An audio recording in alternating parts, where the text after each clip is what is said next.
We are going live today. I'm working with Genius of Play to share different ways that kids can help expand their gross motor skills, specifically preschoolers. So we are going to try to get everything rolling here and spend a couple minutes waiting for people to kind of hop on here. So my name is Keri Wilmot. I'm a pediatric occupational therapist, and I've had about 18 years of experience working with kids to develop their motor skills, their gross motor skills, fine motor skills, self-care skills. And today I'm working with Genius of Play, and we are sharing tips and tricks of how preschoolers can improve some of their other academic skills through gross motor skills. So I'm an expert for Genius of Play, and I support the mission to make sure that every child gets to play every day by supplying them with tips and play ideas. So the Genius of Play wants everyone to know that it's more than play. Different types of play will help kids develop different types of skills. And the Genius of Play website is full of resources about the developmental benefits of play. And today I'm going to discuss with you all one of the expert articles that I wrote and on thegeniusofplay.org. So let's talk about how your kids can get the most out of playtime and build their gross motor skills. So what are gross motor skills? Does anybody, gross motor skills are how kids use all of their muscles. They use their arms and their legs for things like climbing, running, jumping, leaping, skipping, galloping, and they are using those activities usually in the yard, around the playground. And, preschoolers are kids that are usually in that 3 to 5 year old age range. So those are the kids that are getting ready to go off to their first school experience. They are, going to be learning in preschool about colors and shapes and letters and numbers. And it's not always easy to kind of figure out why would gross motor skills, how can they, really benefit a child who is really going to be learning about shapes and colors and letters and numbers. So gross motor skills, like I said, are kids in the preschool age. They're running, they're jumping, skipping, leaping, and galloping. And as they're developing all those muscles, that's how we can kind of attribute some of the other skills that kids are learning, especially when they're in school. So if we want kids to be able to sit upright at the table, then they need to have good core muscle strength. So that means that the muscles in the front of their body, their abdominal muscles and their back muscles are strong.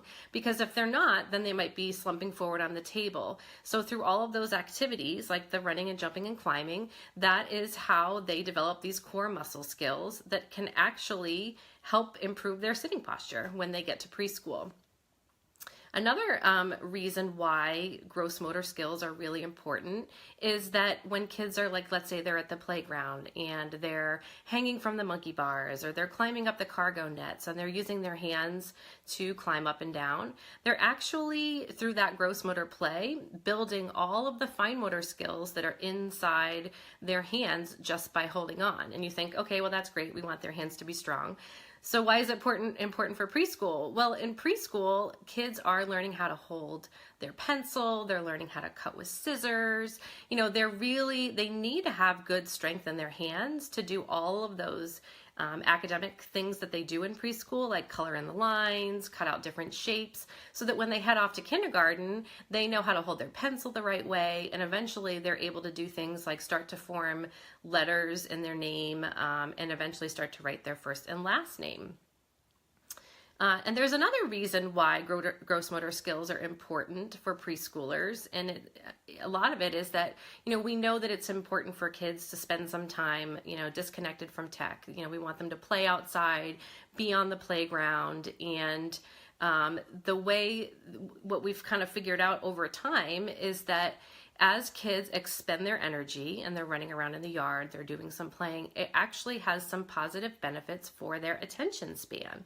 So a lot of times with older kids, I'll say to, their parents, if they come home from school and they have a hard time with wanting to sit and do homework right away, why don't you let them run out in the backyard for a little bit, then bring them inside and have them sit down and do their work. So I guess the idea is that there are just really so many other activities that kids can benefit from just by playing outside and having experiences that are just, part of their traditional childhood. So I saw a couple of questions roll through. Sorry for my finger there. And one of them is, what kinds of activities should we encourage to do on the playground? And a lot of times I'll suggest to parents, free play is great. But the more muscles and joints that kids can use over time is better. So you want to see them using the cargo nets, climb up the cargo net, use your hands to pull yourself up, balance on with your feet, climb up to the platform, head down the slide. Look for things like zip lines and monkey bars, and when they're going down like that fire, the fire pole, are they wrapping their legs around the bottom, holding on with their arms? You really want to see them use as many of their muscles and joints as they can at the same time.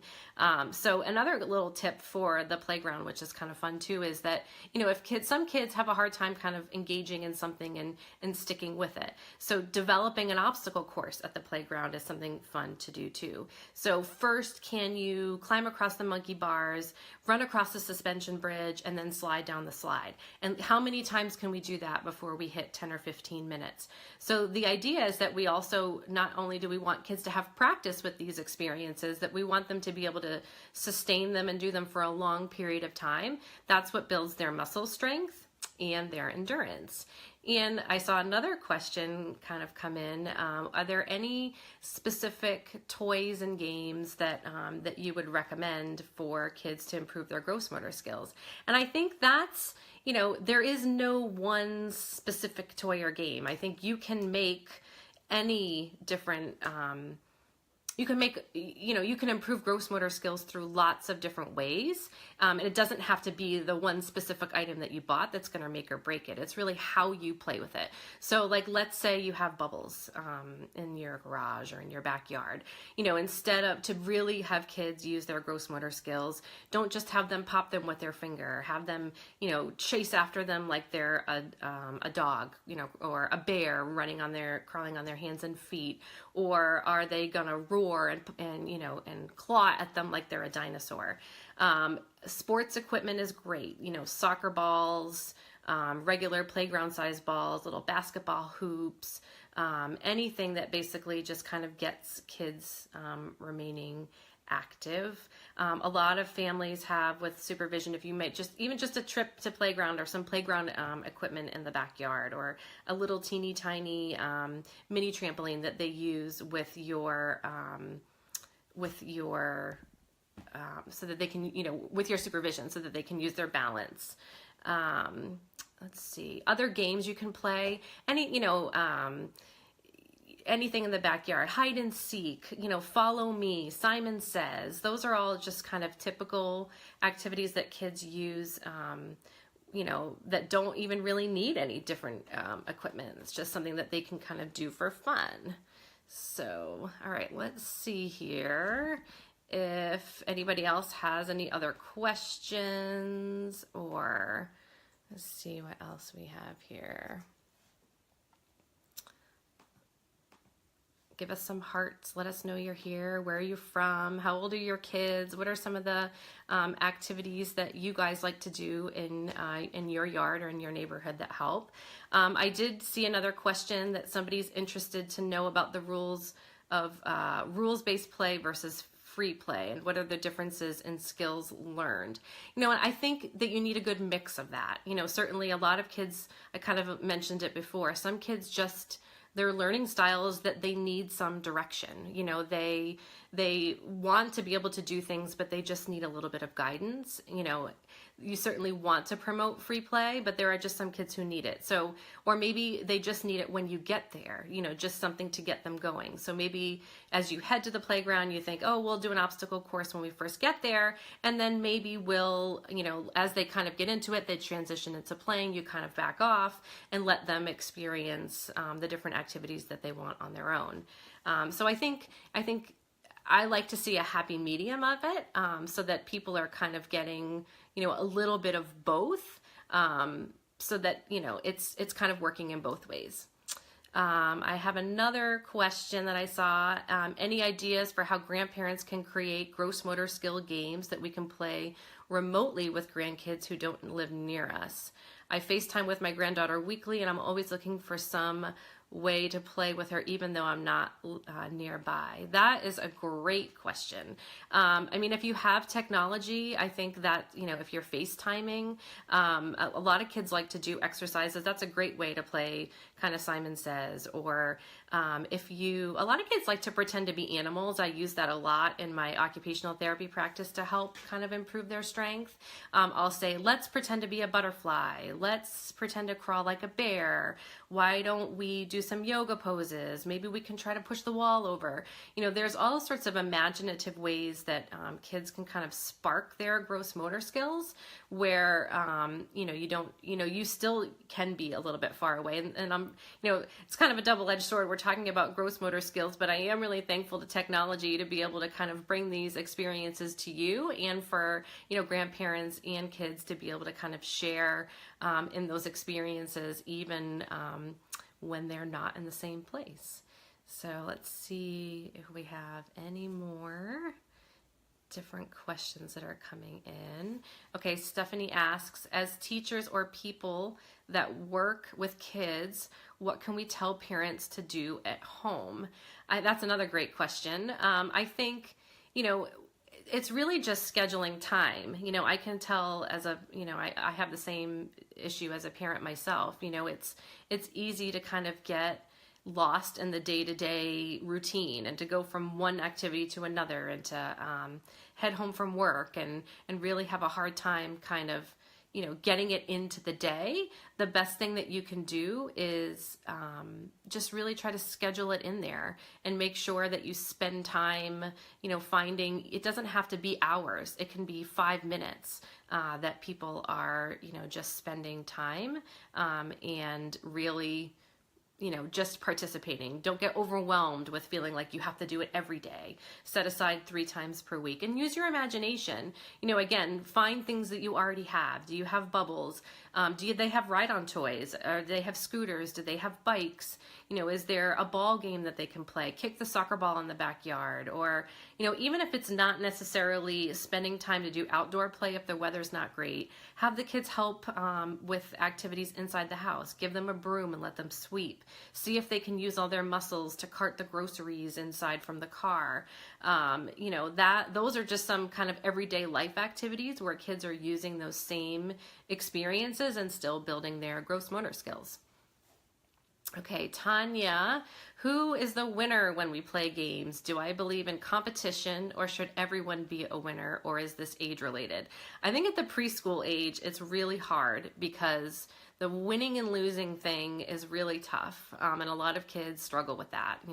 It can take something that is a good intention of fun and really sometimes end it as being, somebody's crying, somebody's hurt, somebody's upset. I think the more kinds of cooperative games that you can find where everybody's just, do you have a parachute? Everybody's, holding the little parachute with balls on top. Everybody's kind of enjoying in the same activity together without keeping score or keeping track of who won. And that's the hard part, because as adults, we can say, we're not going to keep track. There's no winner. There's no loser. And then the kids, ironically, have this way of sort of keeping track anyway. And I think that's the hard part. We have all these, great intentions, and they keep us on track, because if you have a child who has a competitive spirit like my son does, I will tell you that winning is everything to him. And so, again, I think you do what you can, but really kind of look for some of those cooperative games where everybody can just have fun. If you're playing, we live in the South, so we play cornhole a lot. It's not about who gets them in. It's just about cheering somebody on and giving them some praise when they have success versus, kind of keeping track. And another, suggestion for that is to sometimes just kind of distract them. Is there, who's winning? Oh, I don't know. Let's just go back. Here, it's your turn. Why don't you try this pink one? Just kind of distracting them away from that concept sometimes helps sort of redirect it. Sidra is asking, how about activities for kids that are kindergarten age? It's really the same kinds of activities. I think the difference that I see with preschoolers and kindergartners is really sometimes just the skill level. Again, the older kids, even with that competitive spirit, they really want to jump in and, and make sure that they will sometimes, again, shape it to be a little bit more competitive because they have more skills. But it really is just anything that your family likes to do. I mean, using as many of those muscle groups as possible. But the outdoor play is really great. Actually, even if you can't even get outdoor play in, a lot of times with, there's a lot of great videos on YouTube. There's, kids exercise videos, even the Wiggles, any kind of, group that basically is running and jumping and singing and dancing. Those are some of the things that preschoolers and some kindergarten age kids are doing. Their choice of music may not be the Wiggles. They might want something like Kids Bop or something that's a little bit more friendly in terms of their music interest. But, certainly dance parties, all those things are really, some other ways that you can get older kids involved too. Okay, Lauren is asking, hi, Keri. Hi, Lauren. Can you tell if your child is learning and mastering age-appropriate gross motor skills? We as occupational therapists and even physical therapists who are looking at gross motor skills, we have assessment tools and standardized checklists and things that we look for if kids are coming to us, if for therapy, if people suspect that they might have something more going on. As a parent, a way to kind of keep track of that is just head to Google and search gross motor skills for a 4-year-old and kind of see what pops up. And there's a lot of checklists that are out there that will basically let you know, a 4-year-old should be able to, at that point, kick a ball, walk up and down the stairs, alternating feet. They're starting to, they're climbing. They're starting to do maybe some higher level things like standing on one foot. So I guess usually parents often know if their kids are pretty agile or not. As kids get older, it's the same kinds of skills, but again, we're looking for things like more balance, more accuracy, quality of how kids are moving. And if you have a question, like I said, just head to Google, pop in your child's age, and there usually are lots of checklists and lots of lists of things that you can reference that will help kind of give you a gauge and keep on track of activities to promote or activities that you can add into their life that might include some of those activities that are on the developmental checklists. Okay, Paige is asking, what can I do about my son's weak pencil grasp, specific play activities? So again, we're talking about gross motor skills mainly, and that's kind of the purpose of why we're here today. A lot of times when we, as an occupational therapist, when I look at a child's fine motor skills, I can trace it back to the fact that maybe their gross motor skills are not as strong as they should be. I'll start to ask parents questions like, did they crawl on their hands and knees for a long period of time? Are they able to climb when they go to the playground? And if their hand skills are weak and their fine motor grasp is not developing, then sometimes we go back to the gross motor activities to really make sure that we've built up a solid foundation for their hand strength. So we'll do, like I had mentioned before, I use a lot of yoga, pretending to be animals. So, holding that downward dog yoga pose for 10 or 15 seconds. Are they able to hold a plank pose? Stand up and try to push the wall over. Do a standing up, instead of a full push-up, it's hard for little kids. Stand at the wall, put 2 hands on the wall, push back and forth. Those are the kinds of gross motor activities that kids can use to help improve their fine motor skills. The other thing, is that for fine motor skills, and just another tip, are I always tell parents to raid the kitchen drawer. Look in there for things like tweezers and salad tongs and strawberry hullers and all sorts of little gadgets, meatballers, things that allow them to, use their hands, and then pair those up with some of the games that you have in your house. So maybe you're playing Hi-Ho Cherry-O and you want to improve his grip strength. Well, you can use your fingers, or maybe use the tweezers to pull the cherries out of the bin while you're kind of sorting them through the game. So there's other ways to kind of build fine motor skills. Again, it's not about a specific game, nothing is really magic, but it's how we're using, different strategies to use those games and help improve a child's pencil grip. So people who are still watching, let's see, give us some likes, hearts, questions, anything else that you are thinking about, that you want to know about. Do you have any questions about gross motor skills? I hope that you are subscribed to Genius of Play on Facebook, so make sure you like their page. I'm Toy Queen. I'm Keri Wilmot, but my Facebook page is Toy Queen. So we would both love to have as many people liking and subscribing to our content, so you can find out about more events like this and learn more tips. The Genius of Play, check out thegeniusofplay.org. So that's the website for the Genius of Play. There are so many great tips from other experts like myself that have information about developmental benefits of play, hundreds of free play ideas that are fun for kids and the entire family, so that you have, maybe there's other questions you might have about not just motor skills, language or social skills. I was kind of throwing some ideas out there about activities, but there are on the website specific activities of things that you can do with your kids at home and different games that you can play. So I'm not seeing any other questions. So I think we're going to wrap it up for now. I hope that everybody has, we got one. So we won't go just yet. My kindergartner likes to play tag, but he's a very klutzy runner. Any ideas on things to help him become a better runner aside from keep running? I think sometimes for kids with running, it's about body awareness and controlling their body as they're moving through space. So if it's a body awareness activity, again, the yoga will help. It helps improve muscle awareness to their joints, gives them a better sense of kind of where they are in the world and how their body parts move through space.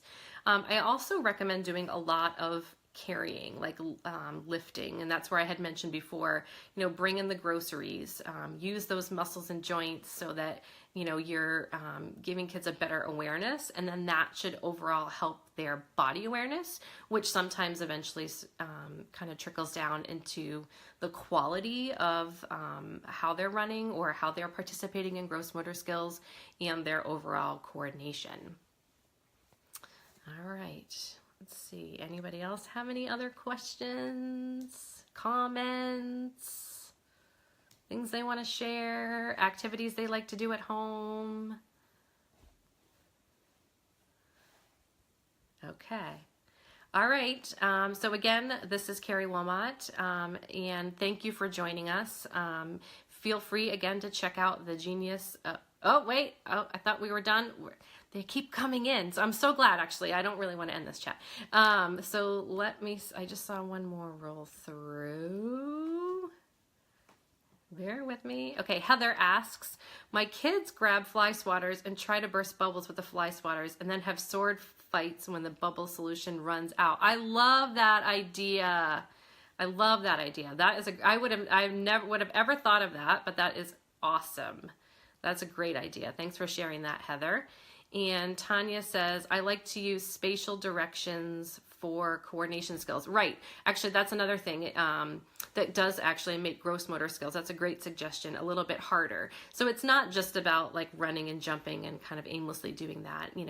It's involving things like right and left and up and down and beside you, behind you. So like if you are playing a game in the backyard, maybe you're playing hide and seek, or you hide a tennis ball in the backyard and somebody has to find it, but they're not just finding it, they're finding it based on the directions and the clues that you're giving them. That's another great way to make your gross motor skills another way to kind of help improve their coordination by letting kids know those spatial details. So kids don't often, they have to learn the top of their head, the bottom of their feet, their left hand, their right shoulder, left elbow, so those kinds of spatial directions, knowing that those clues helps as educators when we're trying to say and help improve their coordination. Okay, so when you skip, you need to lift your right knee up and hop. So giving them those same kinds of giving them the clues behind knowing how to move their body parts, and then using those clues that they've learned to teach them new skills. Okay. All right, so I think that's all for now. Thank you so much for joining us. Oh, wait, how many times am I going to end this chat before we get another question? Okay, so we got another one here. My son is 6. He's still using both hands to write and eat. I'm not sure if he's left or right-handed. Is there anything that I should do about that?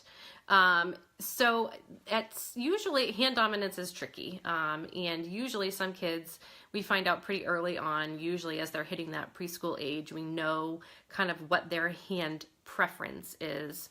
And eventually that preference is something that kind of transitions into a dominance. So they might start, you might just see them using things more with their right hand. I think it's hard if you maybe are a lefty, or it's hard if you're a lefty and your child is a righty, but it can be hard right away to sort of figure out what that preference is. So one of the tricks that I often give to my clients is when you give the child something to write with or eat with, don't put it in their hand or put it on the same part of their, like let's say your child eats dinner in the same spot at the table. That spot happens to be when you're bringing food to the table, you're always bringing food to their right side.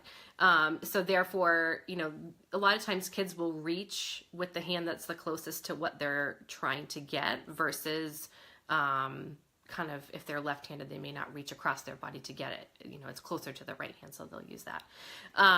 So one thing you can do is put something in the middle of their body. So if you're giving them a fork or you're giving them food, if they're sitting at the table, put it right smack in the middle of their body and see if which hand they kind of initiate wanting to use on their own. That's a way to kind of clue in and see, well, 9 times out of 10, did they use their right hand, or was it 50-50?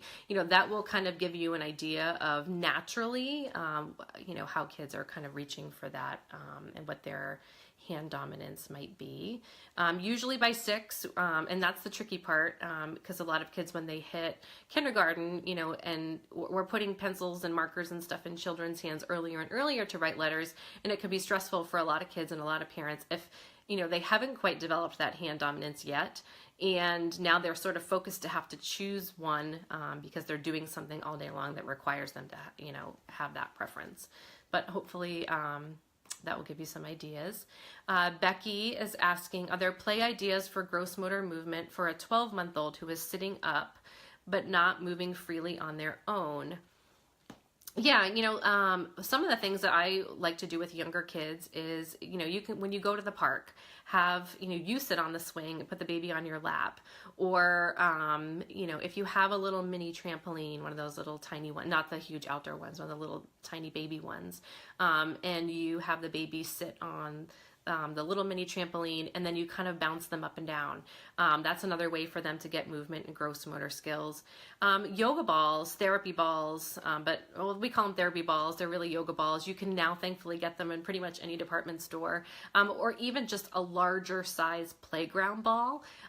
You can hold the baby on top of the ball, hold them really tight, kind of move them back and forth, side to side, put them on their belly, roll them back and forth. Those are some strategies of things that you can try that can kind of help promote movement and build strength and coordination if kids are not yet walking yet or crawling yet. When they do start to crawl or commando crawl, it comes before hands and knee crawling. That's more like that army crawl on their belly. Finding different fun things for kids to reach out for and chase can really kind of help their movement patterns. But I hope that gives you some ideas, Becky. Another person is asking, my son walks on his tiptoes and I'm having trouble getting him to use his whole foot when walking and running. He also never crawled. I try reminding him, but for now, tiptoes comes naturally to him and I'm having trouble breaking him of that habit. A lot of kids do tend to shift their weight forward and kind of walk on their toes. And it's hard for them. It does become a habit, and it makes it challenging for them to kind of transition out of that. Sometimes I've seen a lot of kids, like we talked about different animals being different animals, maybe pretending to walk like a penguin, where he puts his heel down and tries to walk on his heels instead of his toes. Sometimes like being on uneven surfaces can help. Like for example, if you like to be up on your tiptoes and you're on the suspension bridge at the playground, then it's hard to be up on your tiptoes because you're going to lose your balance. So finding some safe ways to work on balance, like, if you're at the playground walking up a hill, that tends to shift kids' balance back, so that it's pretty much, I'm sure there are some kids who can do it, but it's not easy to try to walk up a hill on your tiptoes. You really do have to shift your weight back, and then onto your heels in order to be able to get up safely and keep your balance. So that might be something. Uneven ground. I'm not sure if you live near the beach or there's a place where there's sand, but those uneven surfaces, something other than grass, that again is another way that kind of helps kids shift their balance a little bit, and it's not as easy to stay on tiptoes when you're in those positions. So, okay. See if anybody else have any other questions, comments, anything they want to share. Okay, I think this might be it. We keep going back and forth with adding different things, but I think that's it. Okay, so thank you everybody for joining us. I hope that you've learned some great tips and tricks. And again, make sure you head over to the geniusofplay.org website. Look for more tips and tricks there, from all sorts of different experts on all sorts of developmental skills that are all play-based and a lot of fun. And again, make sure you like Toy Queen on Facebook. Make sure you like Genius of Play on Facebook. And stay tuned for other chats and articles and all sorts of great fun stuff to help your child's development. Have a great day.